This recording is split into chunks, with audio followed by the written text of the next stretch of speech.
এর রংপুরের মুসলমান, আল্লাহ পাক রব্বুল আলামিন তার ইবাদতের জন্য, তার দাসত্বের জন্য, তার গোলামির জন্য আমাদেরকে জমিনের মধ্যে পাঠাইছেন। এই যে আমাদের জীবন, এই তো আমাদের সম্পদ, এগুলোর প্রকৃত মালিক কিন্তু আমরা না। আল্লাহ তাআলা বলেন, ইন্নাল্লাহা আশতারা মিনাল মুমিনিনা আনফুসাহুম ওয়া আমওয়ালাহুম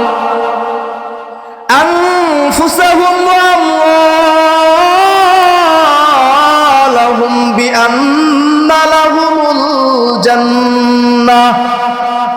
রব্বে কাবা আমাদেরকে যে জীবন দিয়েছেন, যে ধন সম্পদ আমাদেরকে দিয়েছেন, আজকে জমিনের মধ্যে যে সম্পদের বাহাদুরি আমরা দেখাই, যেই জীবনের বাহাদুরি আমরা দেখাই, সব কিছুর মালিক আমাদের আল্লাহ। রব্বে কাবা আমাদের জান, আমাদের মাল সব তিনি ক্রয় করেছেন বিশাল বড় নিয়ামত জান্নাতের বিনিময়ে। বলি সুবহানাল্লাহ। এ মুসলমান,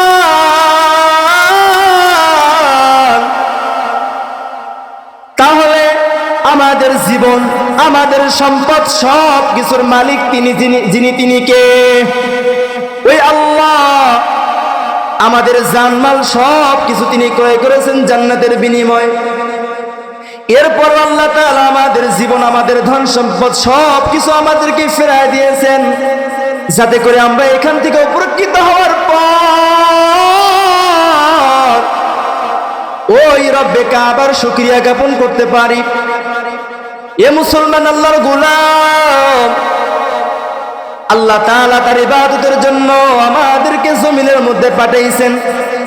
আমরা কিভাবে সেই রবের ইবাদত করব, কিভাবে সেই রবের গোলামি করব, আল্লাহ পাক রব্বুল আলামিন এইটা আমাদের কাছে স্পষ্ট করার জন্য যুগে যুগে অসংখ্য পয়গম্বরকে জমিনের মধ্যে পাঠাইছেন। কত কিতাব আল্লাহ পাক রব্বুল আলামিন নাজিল করেছেন। আমাদের পয়গম্বর মুহাম্মদুর রাসূলুল্লাহ সাল্লাল্লাহু আলাইহি ওয়াসাল্লামকে আল্লাহ তাআলা পাঠাইছেন। আমাদের পয়গম্বর আমাদেরকে শিখাবেন কিভাবে আমরা রবের গোলামি করব, কিভাবে আমরা তার দাসত্ব করব, কিভাবে আমরা তার গোলামি করব। আমাদের পয়গম্বর মুহাম্মদুর রাসূলুল্লাহ সাল্লাল্লাহু আলাইহি ওয়াসাল্লাম